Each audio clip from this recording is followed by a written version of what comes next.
नमस्कार, बहुत स्वागत आप सभी का। आप देख रहे हैं कहानी कुर्सी की आपका प्रोग्राम। मैं हूं सौरभ शर्मा आपके साथ। प्रोग्राम में हाजिर है आपके सामने हमारे मेहमान भी, विनोद अग्निहोत्री जी, विजय त्रिवेदी जी, समीर चौगांवकर साहब, हर्षवर्धन त्रिपाठी जी। सर, बहुत स्वागत आप सभी का।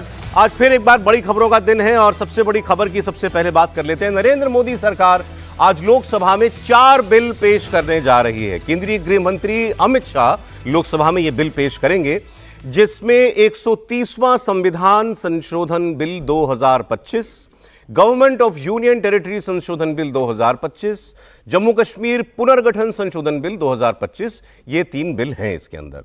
अब इन बिलों में प्रावधान है कि अगर केंद्रीय मंत्रिपरिषद का कोई मंत्री, प्रधानमंत्री भी, मुख्यमंत्री, राज्यों के मंत्री किसी गंभीर अपराध में गिरफ्तार किए जाते हैं जिसमें कम से कम 5 साल की सजा का प्रावधान हो, और ऐसे मंत्री, प्रधानमंत्री, केंद्रीय मंत्रियों को 30 दिन अगर कोई भी एजेंसी, पुलिस अपनी हिरासत में 30 दिन से ज्यादा रखती है तो 31वें दिन उन्हें अपने पद से हटा दिया जाएगा। मतलब वो पहले या तो इस्तीफा दे दें, अगर वो इस्तीफा नहीं देते हैं तो 31वें दिन कस्टडी में उनकी कुर्सी अपने आप चली जाएगी, उनका पद अपने आप खत्म हो जाएगा। खास बात यह है कि यह नियम देश के प्रधानमंत्री पर, गृह मंत्री पर, सारे केंद्रीय मंत्रियों पर लागू होगा। अभी तक के नियमों में किसी मुख्यमंत्री या मंत्री के गिरफ्तार हो जाने पर, उसके जेल जाने पर, उसके इस्तीफे का कोई प्रावधान नहीं है। आप सही सोच रहे हैं कहां से यह कानून निकला है, उसके आगे बात करेंगे। हालांकि इस बिल को आज पास नहीं कराया जाएगा, यह संसद की संयुक्त समिति को भेज दिया जाएगा। अब हमारे सामने कम से कम 2 ऐसे उदाहरण तो हैं जिससे इस बिल के महत्व को समझा जा सकता है। अरविंद केजरीवाल शराब घोटाले में 156 दिन वो तिहाड़ जेल में रहे, लेकिन उन्होंने दिल्ली के मुख्यमंत्री पद से इस्तीफा नहीं दिया, बहुत बाद में दिया। इसी तरह तमिलनाडु के मंत्री थे सेंथिल बालाजी, ये 8 महीने तक जेल में रहे लेकिन मंत्री बने रहे। मामला सुप्रीम कोर्ट तक चला गया था। आखिरकार सुप्रीम कोर्ट की सख्त टिप्पणी के बाद इनको इस्तीफा देना पड़ा। अब ये अलग अलग बिल क्यों आ रहे हैं? क्योंकि देश में अलग अलग प्रावधान है यूनियन टेरिटरीज को लेकर के। एक बिल केंद्रीय मंत्रिपरिषद, प्रधानमंत्री जिसमें होंगे, और राज्यों के मुख्यमंत्री, मंत्री उनके लिए होगा। दूसरा दिल्ली की जो यूनियन टेरिटरी है उसके लिए अलग से बिल आएगा, और ऐसे ही जम्मू कश्मीर की यूनियन टेरिटरी के लिए तीसरा अलग से बिल लाया जाएगा जिसके अंदर ये प्रावधान होगा। तो ये इस वक्त की, आज की सबसे बड़ी खबर है और इस पर सियासी घमासान शुरू हो गया है।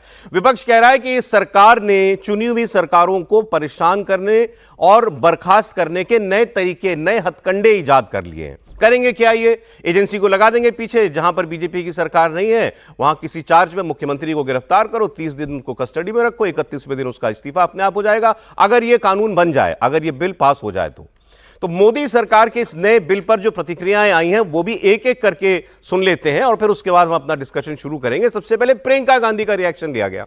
प्रियंका गांधी से सवाल पूछा, इस बिल पर आपको क्या कहना है? तो उन्होंने कहा कि सरकार करप्शन के नाम पर अब लोगों को ठगने की कोशिश कर रही है। किसी भी मुख्यमंत्री पर जाकर चार्ज लगा देंगे और बिना दोषी साबित हुए नए कानून के तहत उसकी कुर्सी ये बीजेपी वाले छीन लेंगे। What it basically allows a government to do is to put you don't even have to be convicted. Tomorrow you can put any kind of case on a chief minister and put him in jail for have him arrested for 30 days without even him being convicted, and then he ceases to be chief minister. It's there plain for everybody to see. So I think that it's absolutely wrong. It's anti our constitution. It's against our constitution. It's undemocratic, and it's very unfortunate. तो प्रियंका जी ने कहा ये तो anti constitution है, संविधान के खिलाफ है। अब संविधान में संशोधन के लिए ही ये बिल आया है। अब दूसरे कांग्रेस के बड़े नेता केसी वेणुगोपाल, इन्होंने यहां से और आगे बढ़ते हुए उन्होंने कहा कि यह तो ध्यान भटकाने की रणनीति है, एक ड्रैकोनियन कानून है। ये ड्रैकोनियन शब्द उन्होंने इस्तेमाल किया और उन्होंने यह भी कह दिया कि किसी भी सूरत में यह कानून संसद से पास हम होने ही नहीं देंगे। उन्होंने यह भविष्यवाणी भी कर दी कि यह कानून कभी बनेगा ही नहीं, संसद से पास नहीं होगा। फिर यह भी कहा कि एक चुनावी फ्रॉड है और राहुल गांधी जो बिहार में यात्रा निकाल रहे हैं उससे ध्यान भटकाने के लिए यह लाया गया है। राहुल गांधी के वोट चोरी के आरोपों से लोगों का ध्यान खींचने के लिए एक नया पैंतरा चला है सरकार ने, और ये बदले की राजनीति को संविधान का जामा पहचान देना चाहते हैं। This is only a diversionary tactics. This is a draconian law. This is not going to pass. This parliament is not going to pass this bill at all. They want to divert the attention of this entire electoral frauds and this yatra, Bihar yatra, Rahul ji's yatra. Their minimum purpose is only that. Basically, you have to understand this actually is they are trying to constitutionalize the vendetta politics.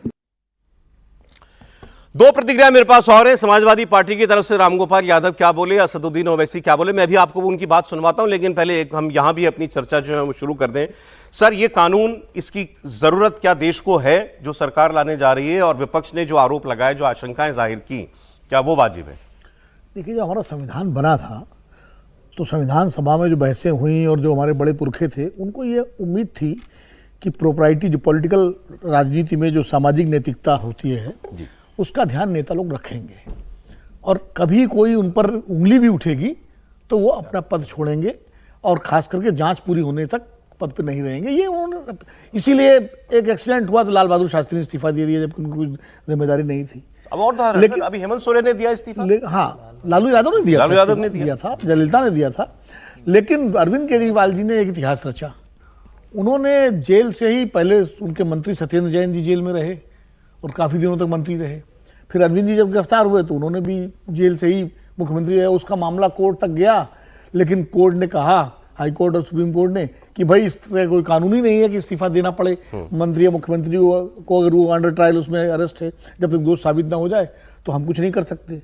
तो वो, और उन्होंने बराबर इसको कहा। वो तो बहुत बाद में चुनाव के टाइम उन्होंने आतिशी को मुख्यमंत्री बनाया इस्तीफा वो दे करके।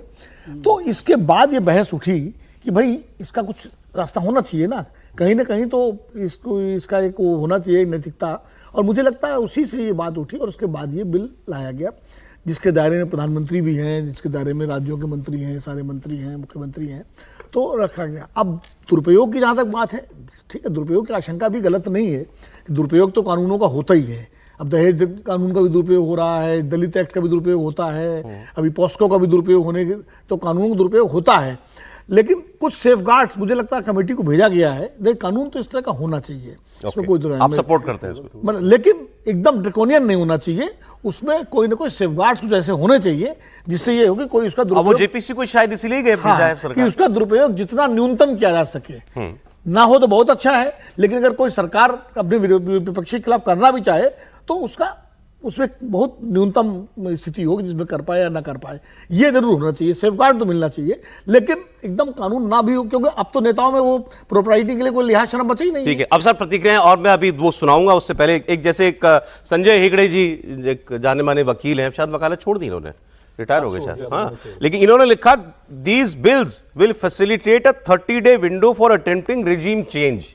मतलब ये 30 दिन की मोहलत, एजेंसी लगाओ, पहले तो किसी मुख्यमंत्री को गिरफ्तार करो, और फिर 30 दिन आपके पास है, साम दाम दंड भेद, जैसा मनीष सिसोदिया ने कहा था अभी, वो सब लगाओ और एक रिजीम चेंज करने की कोशिश करो।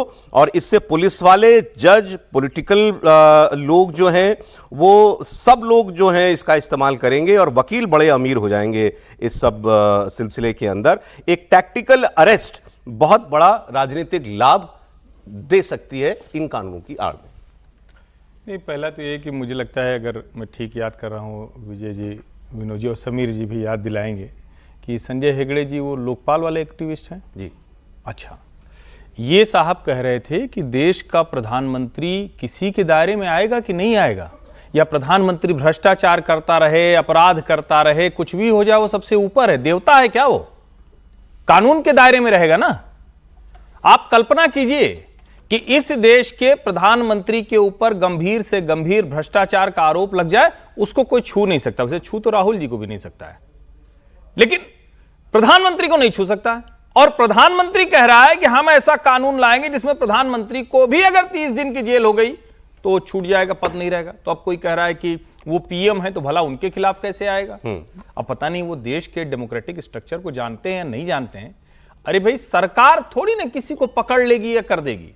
आपको लगता है कि मोदी सरकार अपने लोगों पर कोई कार्रवाई नहीं करेगी, तो उसी के लिए बाकायदा हमारे यहां प्रक्रिया है, न्यायालय है, प्रमाण लेके जाइए, पीएम, सीएम, मिनिस्टर सब जेल जाएंगे। ये कहा गया, ये बोला है विपक्ष के लोगों ने भाई 11 साल में ऑपोजिशन के अलावा कौन सा ऐसा सत्ताधारी व्यक्ति है जिसके ऊपर केस हुआ है या जेल गया है कोई। मैं इस पे बार बार एक बात कहता हूं कि चोरी और सीनाजोरी नहीं चलेगी।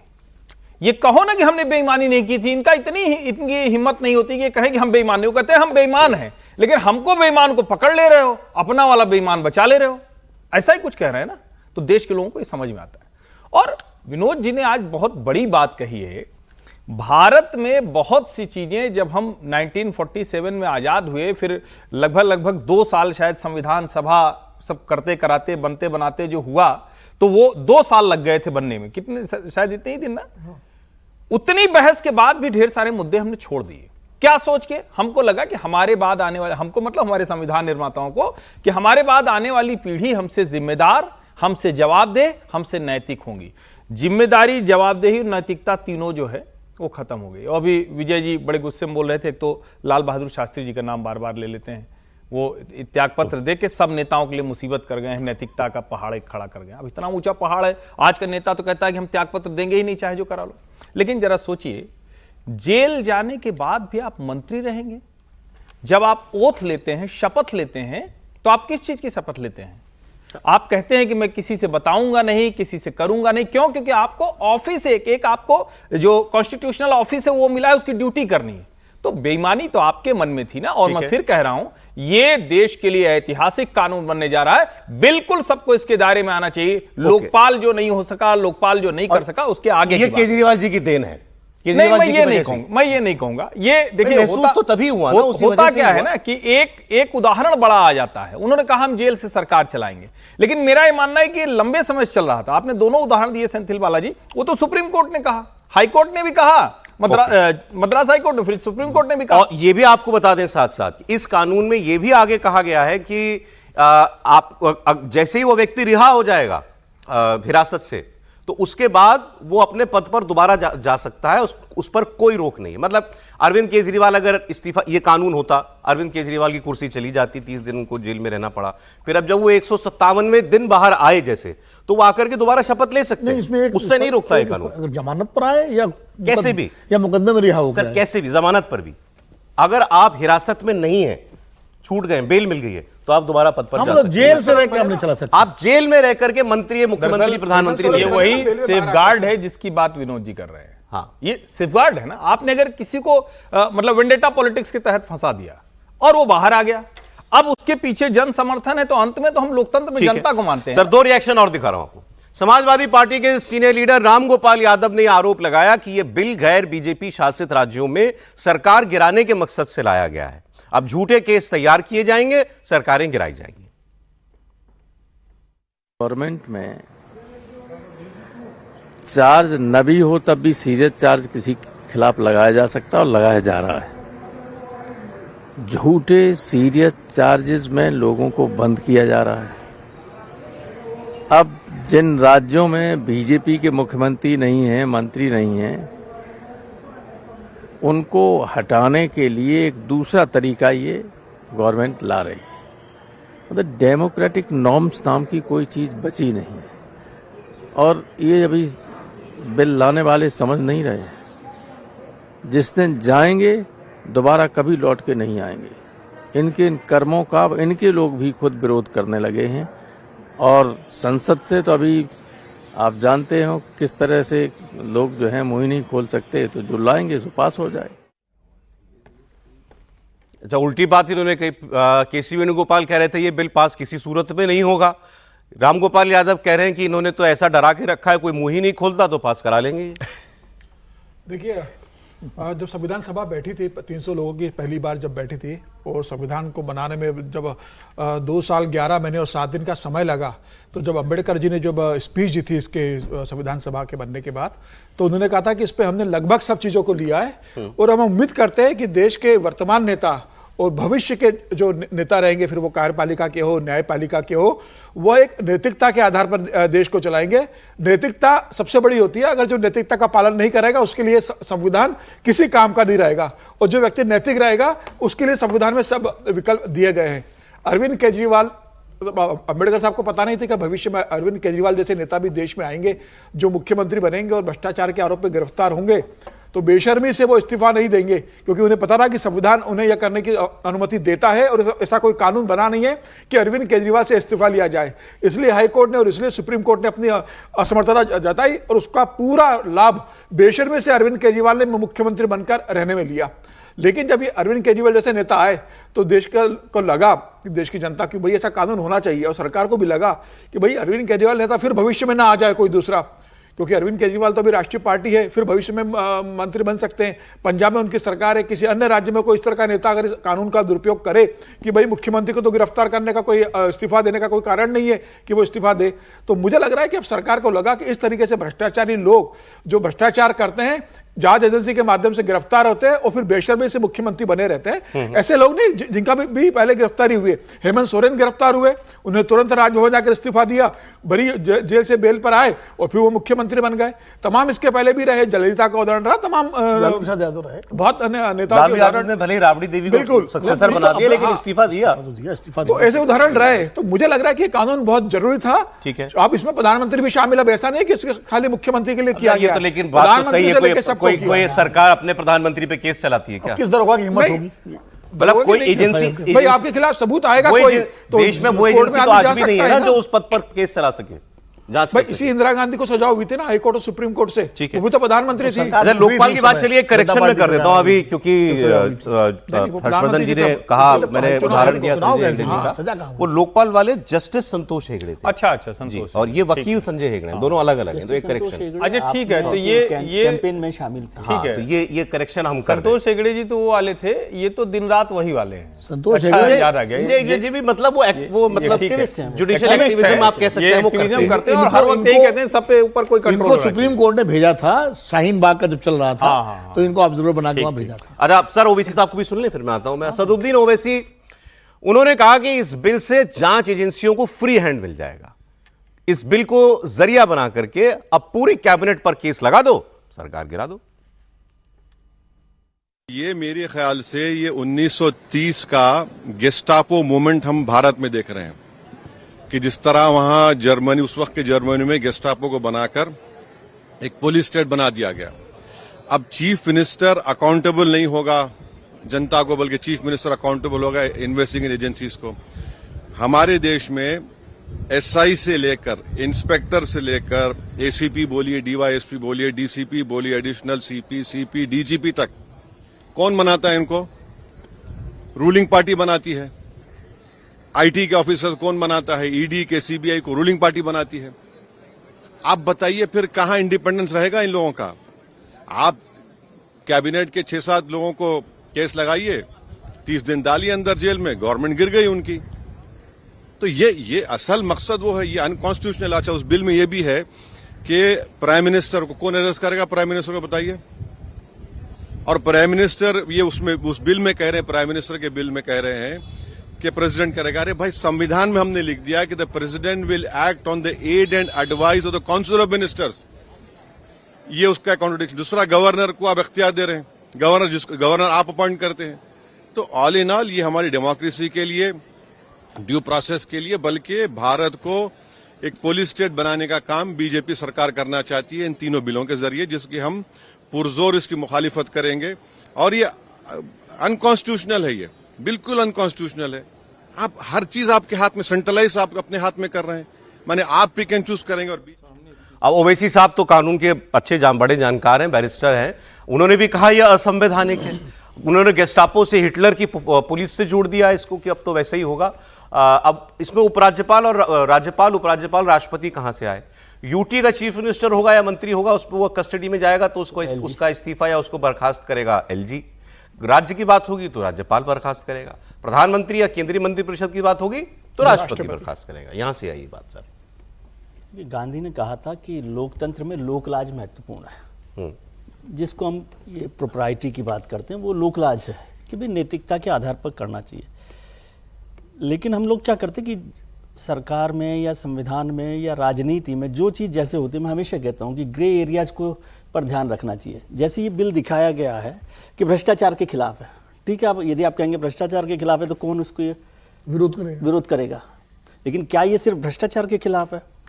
इसका सबसे वीक पॉइंट क्या है? वैसे तो सेफगार्ड की बात होगी, अभी तो जब जेपीसी में जाएगा वहाँ पर क्या डिबेट होती है, बहुत बड़ी काम है।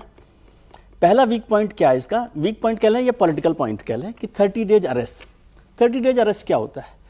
30 डेज अरेस्ट तो जो सरकार है उसको तय करना है कि आपको कितने दिन जेल में रखना है, उसमें कोई कानून की जरूरत ही नहीं होती है।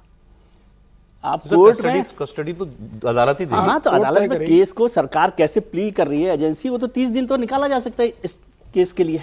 चलिए ये मान लिया, 14 दिन की एक पॉइंट कह रहा हूँ, मतलब 2 बार में तो अब दूसरी बात, जैसे इसमें कहा गया कि 5 साल की सजा का प्रावधान होना चाहिए। अब जैसे अरविंद केजरीवाल का जिक्र हम बहुत कर रहे हैं, अरविंद जी को तो गाली देने में कोई दिक्कत नहीं है। अरविंद जी का केस 3 साल से 7 साल का है। अब मुझे बताइए कि उसको आप कैसे मानेंगे कि 5 साल की सजा उनको मिलने वाली है या 3 साल की सजा? जो चार्ज लगा होगा, अगर उसमें 5 साल वाला चार्ज लगा है तो माना जाएगा। ऐसा नहीं होता ना, आप कानून पढ़ते हैं, उसमें क्या होता है कि एक सजा जज को तय करनी होती है, उसमें प्रोविजन नहीं, आप समझिए, आप बोल लीजिए। चलिए पहले प्रोविजन होता है कि 3 से 7 साल की सजा, अब वो बड़ा अपराध हुआ है तो 7 साल की भी सजा मिल सकती है।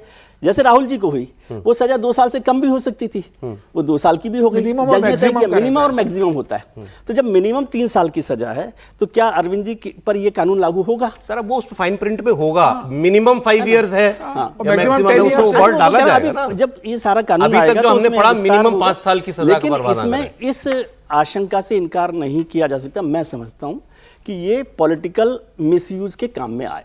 विपक्ष की जो सरकारें हैं, खासतौर से राज्य सरकारों के खिलाफ इसका इस्तेमाल किया जा सकता है। ठीक है। इस आशंका से अभी, लेकिन ये बिल मैं एक सवाल और पूछता हूं, इसका जवाब आप दीजिएगा। मैं एक लार्जर सवाल पूछ लेता हूं। सुप्रीम कोर्ट में अभी प्रेसिडेंशियल रेफरेंस पर भी बहस चल रही है, ठीक है। राष्ट्रपति ने, सुप्रीम कोर्ट ने फैसला दिया कि 3 महीने के अंदर केस आपको बिल पर सरकार के भेजे गए बिल पर फैसला देना पड़ेगा, चाहे राज्यपाल के पास हो चाहे राष्ट्रपति के पास हो। इस पर राष्ट्रपति ने रेफरेंस ले लिया सुप्रीम कोर्ट से। बताइए, सवाल भेज दिए कि इन सवालों का जवाब आप दीजिए। वो बहस भी, वो भी क्यों हुआ?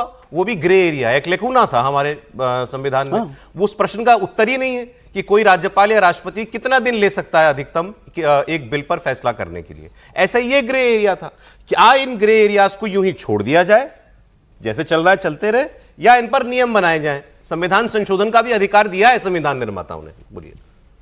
जो लोग किसी पद पर होते हैं उनके खिलाफ कोई एजेंडा नहीं चलता है क्या? कोई अगर सरकारी कर्मचारी है, 24 घंटे जेल में चला जाए, उस पद पर रह जाएगा?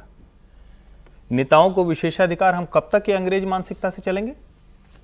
देश, बार बार हम कहते हैं we the people of India, हम भारत के लोग।